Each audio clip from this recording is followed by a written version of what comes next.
Hello everyone and welcome back to a brand new video and welcome to round 11 of our F124 Salvaging Sauber career mode. Yes, we return this weekend to the Belgian Grand Prix at the Circuit de Spa-Francorchamps. Of course, if you missed out on the last video that went live from Silverstone a few days back, I would highly recommend going back and check it out. It's safe to say we're building up a good bit of momentum with the team at the moment here, starting to pick up points finishes a little bit more reliably, and hopefully that will continue towards the end of the year. I believe we've scored points in the last 3 Grand Prix back-to-back. 4 of the last 5 races we have been inside the top 10 as well. It's left us P10 overall in the World Championship, still 27 points back behind Oscar Piastri, but we did beat him last weekend, so hopefully we can keep trying to slash that gap. Max Verstappen, though, he has won, I believe, 7 of the first 10 races so far in this campaign.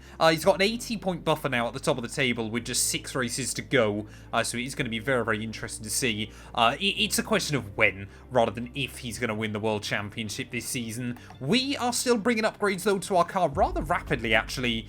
We are now officially better than Haas inside this game, but I actually reckon that this Sauber car is somewhere now pretty close to Aston Martin as well, because we seem to be able to be quite competitive against a lot of those other teams right now.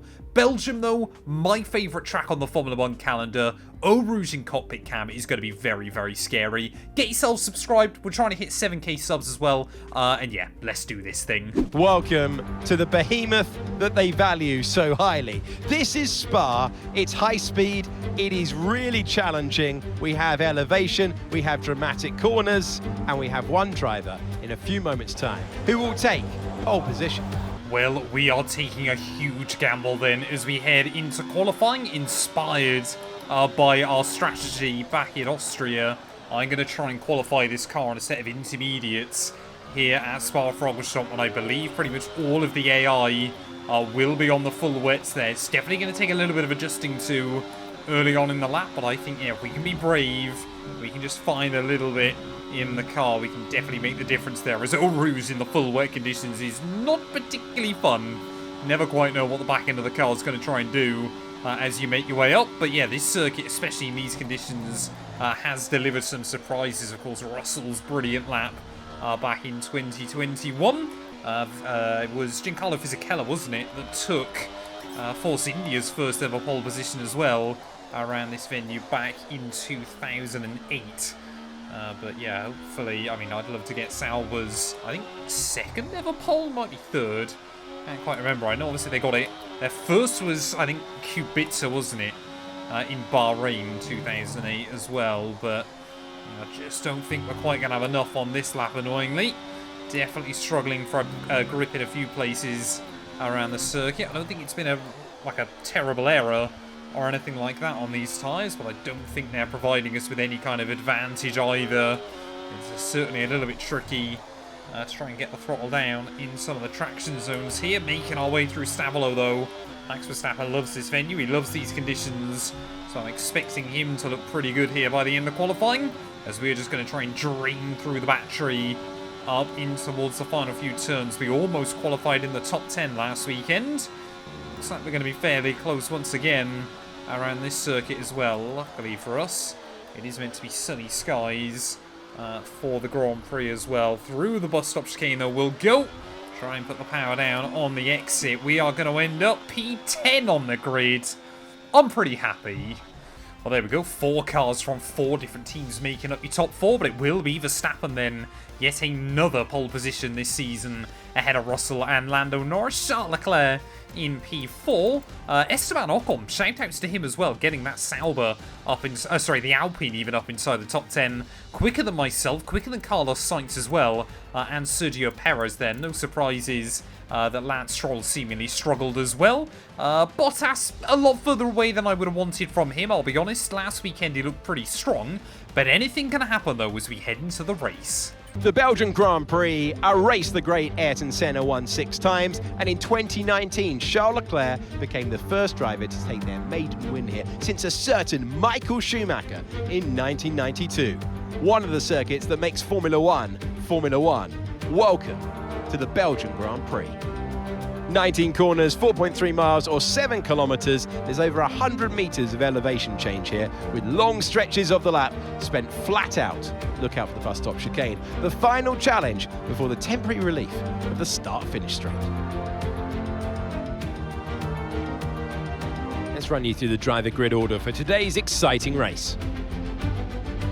World champion Max Verstappen starts from pole position, just ahead of George Russell, who starts this event from P2.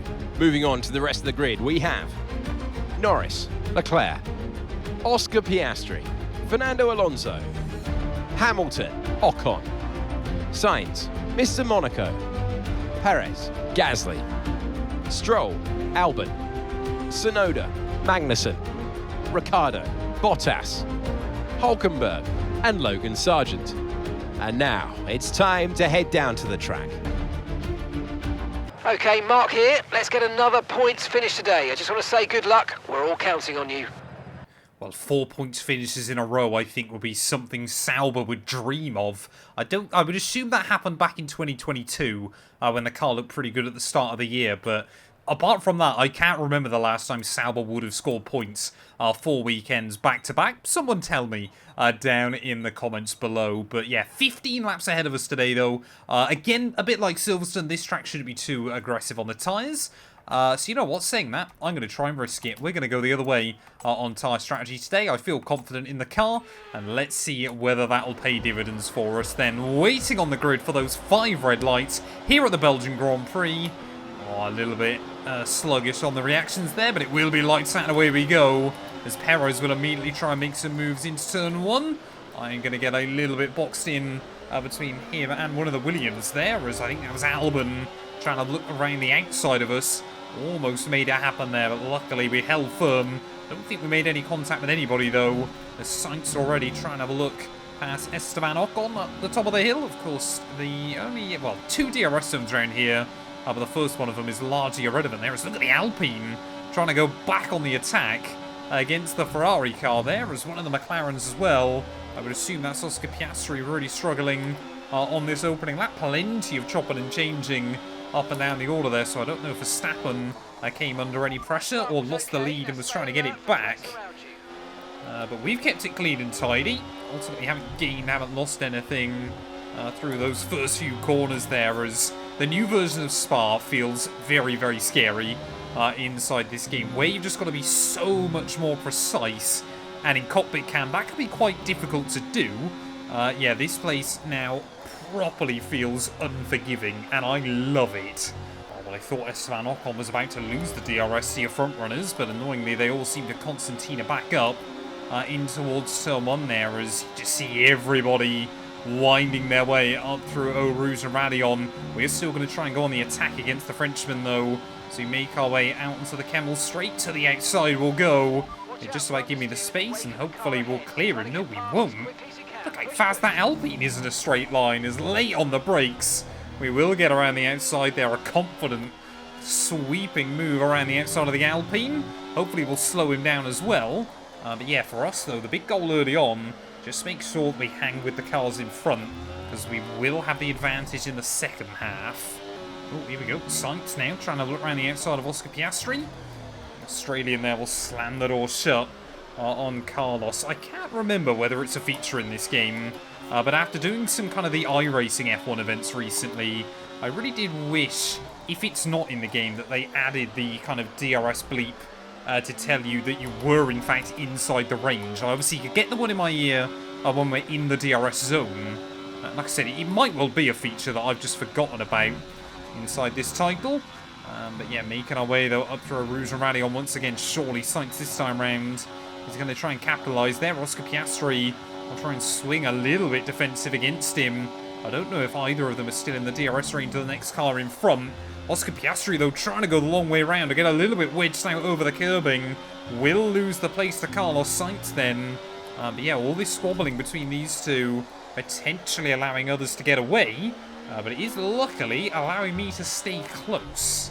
But it's starting to feel then that maybe the medium compound tyre have actually got a bit of an advantage over the softs at this stage of the afternoon. Just the AI is so bunched up that no one seems to really be able to do anything against each other. So let's see We can try and force the issue against Oscar Piastri there. He had a little bit of a wobble up through a Rouge and Radion, and we will try and get around the outside.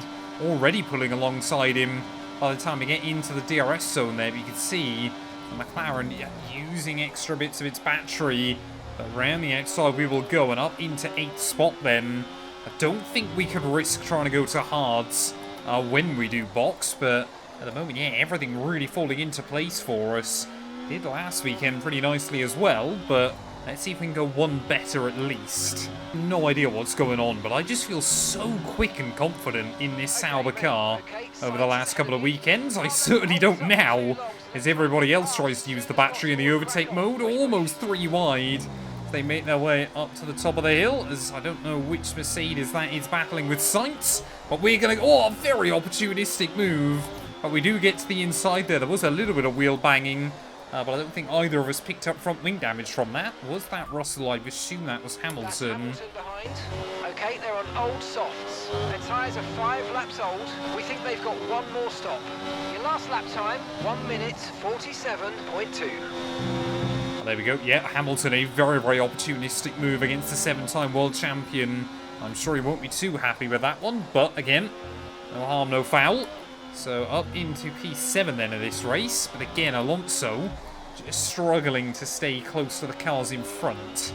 Well, team wanted to see it at the end of this lap, but I think we might try and extend the stint just a little bit further, depending on what the AI do. I think if Sainz and Alonso pit, then we will have to join them in the pit lane, but I think if they stay out, then I'm going to follow them on that strategy as well. Not too bothered about what Bottas is doing today. He is not really going to be a point threat here, as Sainz now trying to get a run on Fernando Alonso. Spaniard v Spaniard up towards the top of the hill. We will try and make it 3 wide though. Certainly no opportunity there around the outside, but let's try and see if we can make something happen as Alonso, he might be able to follow Carlos Sainz past another car at this stage of the Grand Prix. Oh, a little bit of contact, just tagged the back of the Ferrari.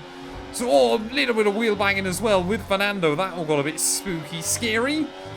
But yeah, we'll hang on. Still in that P7 spot. Hamilton had the best seat in the house for that one. But all this battling, yeah, your top 4 have broken away entirely now.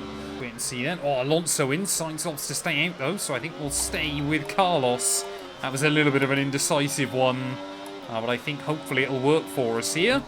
Allows me a little bit more room to kind of catch up to the car in front. And I don't really like taking the softer compound further than the harder one when I try these alternate strategies, because often it kind of comes back to bite you by the end of the afternoon then. But again, we'll just try and use a bit of battery through Eau Rouge then. Not really sure I want to get the run on Carlos Sainz this time, to be honest. I think that Ferrari car looks fast enough in a straight line here.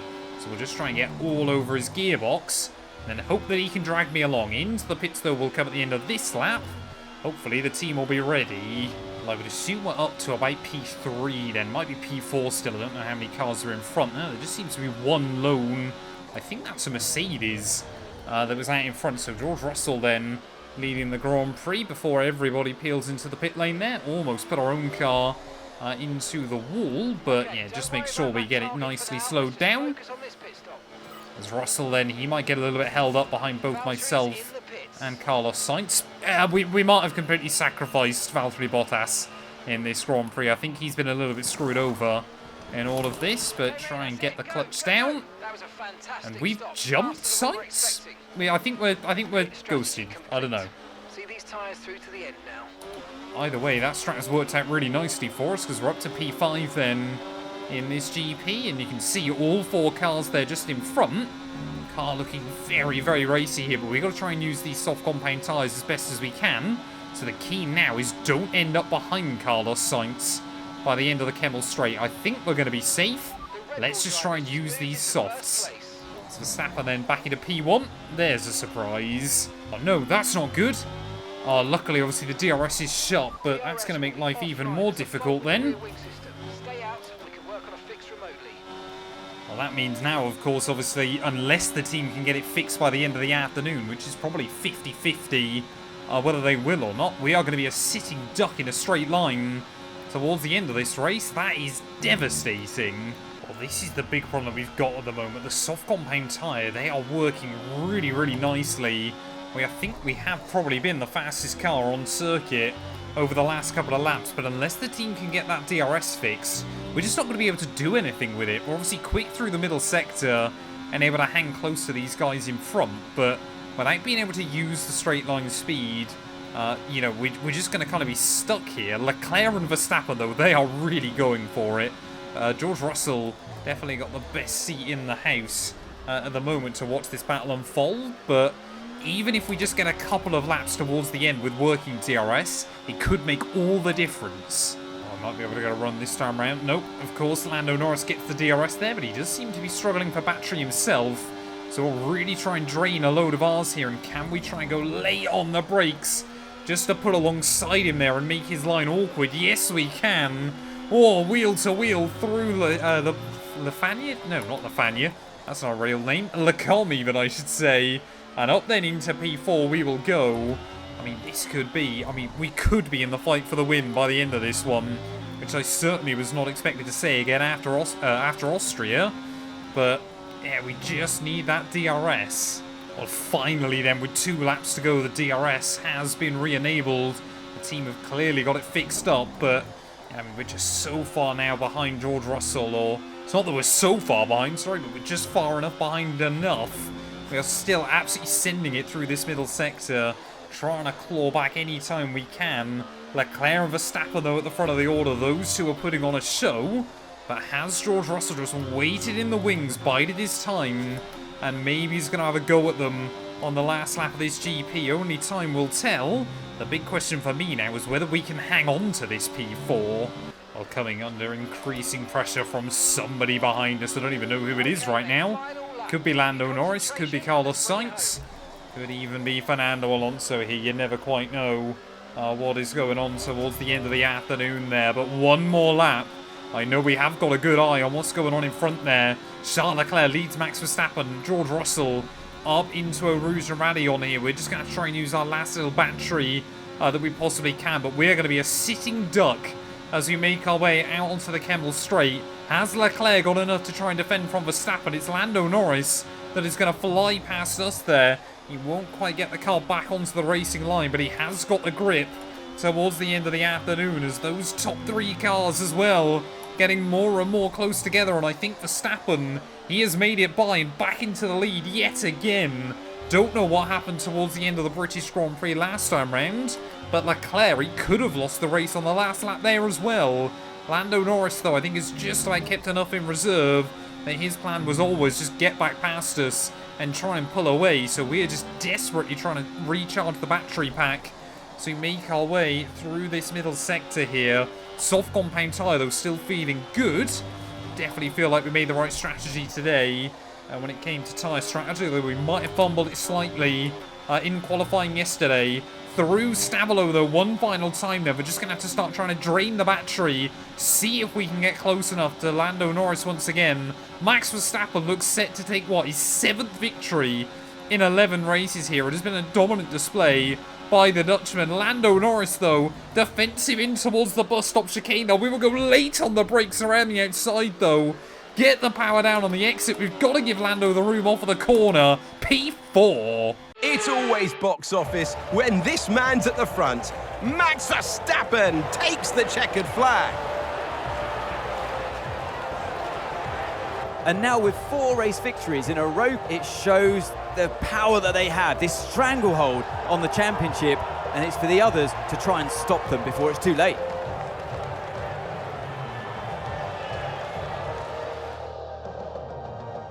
The drivers are en route to the podium as we speak. What a fantastic win for the Red Bull team.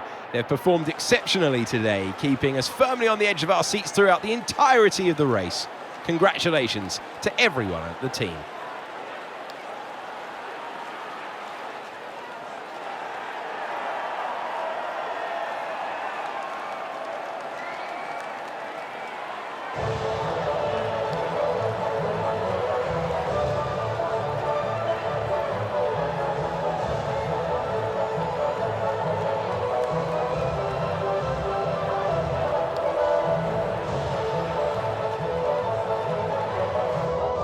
Well, there we are then. Max Verstappen will take victory yet again here in the Ardennes Forest. 4 wins in a row now for the Dutchman, beating out Charles Leclerc, George Russell and myself there. Lando Norris in P5 makes it 5 cars from 5 different teams there inside your top 5 as well. Safe to say, this Sauber, as the year goes on, is getting more and more competitive. Sainz in 6th there to Hamilton and Alonso there. Oscar Piastri and Alex Albon for the 2nd weekend in a row in P9 and P10 there. And Esteban Ocon, despite his great qualifying form, will only end up in P13 when all is said and done there. Stroll and Perez both failing to get back inside the top 10. And Bottas, turns out, was already retirement of the afternoon. The team didn't even let me know that our teammate had a mechanical failure there, but just a terrible weekend all around for Valtteri. That now means Verstappen has an 86-point lead at the top of the table. I think, if I've done my maths correctly, I think he'd need 128, I want to say, if he wants to wrap up the title after next weekend. In Italy as well. I could be slightly wrong on that one because we've still got a couple of sprints to contend with between now and the end of the year there. Carlos Sainz, though, 100 points back off the top of the table. All I do know is mathematically we've probably been out of it for quite a while, to be completely honest. But yeah, that gap to Piastri, though, now down to just 17 points here. That could certainly be doable throughout the second half of the campaign if we can keep things clean and tidy. Constructors-wise, Williams as well, another point closer to Alpine overall.